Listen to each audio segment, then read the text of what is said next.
নমস্কার, আমি তন্ময় সরকার। আপনারা দেখছেন ইউটিউব চ্যানেল ফ্রিডম ইন্ডিয়া। বাংলাতে বিভিন্ন মোটিভেশনাল ভিডিও, ট্রেনিং ভিডিও পাওয়ার জন্য সাবস্ক্রাইব করুন চ্যানেলটিকে, বেল বাটনে ক্লিক করুন, লাইক করুন, কমেন্টস করুন এবং শেয়ার করুন। তো আজকে আমরা আলোচনা করব ইন্ডিয়ার best direct selling industry lifestyle marketing global private লিমিটেডের একটা নিজস্ব ব্র্যান্ড ইন্ডিয়াগ্রো নিয়ে। ইন্ডিয়াগ্রো হচ্ছে মূলত অর্গানিক প্রোডাক্ট, চাষাবাদের যে প্রোডাক্টগুলো আছে সেই প্রোডাক্টগুলো এখানে রয়েছে। ইন্ডিয়াগ্রো সার্টিফাইড হয়েছে বায়োসার্টি ইন্টারন্যাশনাল দ্বারা, হয়েছে আইফার্ম ইন্টারন্যাশনাল দ্বারা, অ্যাওসা সার্টিফাইড রয়েছে এবং 100% অর্গানিক। তো অ্যাগ্রো কেয়ারের মধ্যে রয়েছে ভুয়াস্ট্র সুপার, রয়েছে grow magic, MI spray, MI বীর, এমআই সিট্রা, মডিফাই এবং প্রাউড। তো আমরা আজকে আলোচনা করব এমআই সিট্রা নিয়ে। এমআই সিট্রা হচ্ছে এমন একটা পোকার ওষুধ, যে পোকার ওষুধটা মূলত চুষি পোকা টাইপের পোকা বা মাজরা পোকাকে নিয়ন্ত্রণ করার জন্য আমরা এমআই সিট্রাটাকে ব্যবহার করি। এর মধ্যে তো এর যে উপাদানগুলো হচ্ছে নিম তেল রয়েছে, ফিশ তেল রয়েছে, কারাস তেল রয়েছে, সিনামন নির্যাস রয়েছে আমাদের এর সঙ্গে। তো এটাকে আমরা ব্যবহার করি মূলত ফসলের যে চুষি পোকা এবং যাকে বলে ব্রাউন প্লান্ট হপার, অর্থাৎ হপার জাতীয় যেসব পোকাগুলো সেটাকে নিয়ন্ত্রণ করতে এটা ভীষণভাবে ব্যবহার করা হয়। এইসব পোকাগুলো তো আমরা মূলত ধানে দেখতে পাই বা আমরা আমে দেখতে পাই। তো ধানের যে মাজরা পোকা, সহজ কথা যদি আমরা বলি মাজরা পোকা বা চোষক পোকা, সেটা নিয়ন্ত্রণ করতে এটা খুব ভালো। এবং ধানের কিটে হওয়া রোধ করার জন্য এটা সত্যি হয়তো বা মার্কেটে এই মুহূর্তে অদ্বিতীয় একটা প্রোডাক্ট। এমআই সিট্রা ভালো রেজাল্ট পাওয়ার জন্য এটা ফুল আসার আগ মুহূর্তে এটাকে ব্যবহার করা উচিত। আমরা এটাকে আম গাছে ব্যবহার করতে পারি। আমের মুকুল, আমকে ছিদ্র করে দিয়ে চলে যায় এক ধরনের পোকা, যেটাকে ফল ছিদ্রকারী পোকা বলা হয়। তো সেই ক্ষেত্রেও কিন্তু আমরা এটাকে খুব ব্যবহার করতে পারি এবং খুব গুরুত্বপূর্ণ ভূমিকা নিতে পারে। এবং এটা থেকে স্থায়ীভাবে সমাধান পেতে গেলে আমরা 10 থেকে 15 দিন পর পর এটা ব্যবহার করব।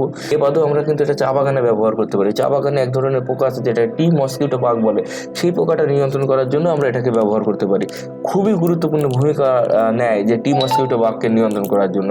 অর্থাৎ কিনা আমরা এটা কোথায় কোথায় ব্যবহার করতে পারি, এটা আমরা ধানের মাজরা পোকার জন্য ব্যবহার করতে পারি, এটা আম গাছে ব্যবহার করতে পারি, এটা আমরা চা বাগানে ব্যবহার করতে পারি। এছাড়াও যদি কোনো ফসলে চুষি পোকা লাগে তাহলে সেই সব পোকাগুলো নিয়ন্ত্রণ করার জন্য আমরা এটাকে ব্যবহার করতে পারি। আরেকটা কথা মাথায় রাখবেন, যখন কোনো পোকা উড়ে এসে কোনো ফলকে ছিদ্র করে দিয়ে বেরিয়ে যাচ্ছে, এই জাতীয় পোকার ক্ষেত্রেও কিন্তু আমরা এমআই সিট্রা ব্যবহার করতে পারি এবং এটা ভীষণ ভালো রেজাল্ট পাওয়া যায়। যেমন বেগুন গাছে বেগুনকে ছিদ্র করে দিয়ে চলে যাচ্ছে, সেই সব ক্ষেত্রে কিন্তু সিট্রা আমাদের এই প্রোডাক্টটা খুব কার্যকরী।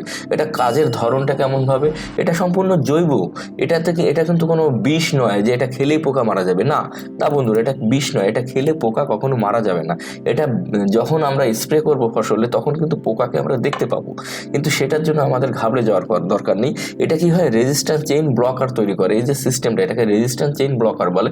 অর্থাৎ পোকাটা যখন আমাদের ওষুধের সংস্পর্শে আসতেছে তখন পোকার গলাটাকে চোখড হয়ে যাচ্ছে, অর্থাৎ গলাটা আস্তে আস্তে ফুলে উঠতে থাকে। যখনই ফুলে উঠতে থাকে তখন কিন্তু তার খাওয়ার অরুচি এসে যায় এবং সে খেতে পারে না। যখন সে খেতে পারছে না তখন তার স্ট্রোক হচ্ছে, স্ট্রোকের থেকে প্যারালাইসিস হচ্ছে এবং একটা সময় ডিহাইড্রেশন হয়ে অটোমেটিক মারা যাচ্ছে। অর্থাৎ যদি কোনো পোকা খেতে না পারে সে তো মারা যাবে, এটা সহজ কথা। তো আমরা এই পদ্ধতিতে এটাকে আমরা আমাদের যে এর কাজের যে ধরনটা সেটা আমি আপনাকে জানালাম। এবং এর ব্যবহারের জন্য আমরা কিভাবে করতে পারি, এটা ব্যবহারের জন্য প্রতি 1 লিটার জলে আমরা সর্বোচ্চ 2 ml পর্যন্ত ব্যবহার করতে পারি এবং প্রয়োজন ভেদে এর থেকে কম ব্যবহার করা যেতে পারে, কিন্তু এর থেকে বেশি ব্যবহার করার কোনো প্রয়োজন নেই। অর্থাৎ এক ব্যারেলে আমরা 15 লিটারের ব্যারেলে সর্বোচ্চ আমরা 30 ml পর্যন্ত ব্যবহার করতে পারি, কিন্তু ক্ষেত্র বিশেষে আমরা 10 থেকে 15 ml ব্যবহার করলেও আমাদের কিন্তু কাজ মিটে যায়। আর দ্বিতীয় কথা, এটা খুব মাথায় রাখতে হবে, আমাদের অমাবস্যার 3য় দিন থেকে যদি আমরা এটা ব্যবহার করি, অমাবস্যার 3য় থেকে 7ম দিনের মধ্যে যদি আমরা এটাকে স্প্রে করতে পারি আমরা খুব ভালো রেজাল্ট পাবো। অর্থাৎ আমাদেরকে মাথায় রাখতে হবে এমআই সিট্রা তখনই আমরা ব্যবহার করব যখন বাদামি প্লান্ট ব্রাউন প্লান্ট হপারের আক্রমণ হবে এবং মাজরা পোকার আক্রমণ হবে, তখন আমরা সিট্রাকে ব্যবহার করব। চাষ সম্পর্কে বিভিন্ন তথ্য এবং পোকা সম্পর্কিত বিভিন্ন তথ্যের জন্য আপনারা আমাদের চ্যানেল সাবস্ক্রাইব করবেন এবং চাষি ভাইদেরকে শেয়ার করবেন। আমরা চাই বিষমুক্ত চাষ হোক, এটা সম্পূর্ণ অর্গানিক প্রোডাক্ট, এটা কোনো রকম পয়জন নয় এবং নন সুইসাইডেবল আইটেম। আমাদের এই চ্যানেলে আরও বিভিন্ন রকম পোকার শুধু আপনারা দেখতে পাবেন বা কীভাবে গাছটিকে ভালো করতে পারে সেই ব্যাপারে। তো সব কিছু জানার জন্য আমাদের চ্যানেলটিকে সাবস্ক্রাইব করুন এবং অন্যান্য ভিডিওগুলোকে অবশ্যই ফলো করুন। তো ধন্যবাদ।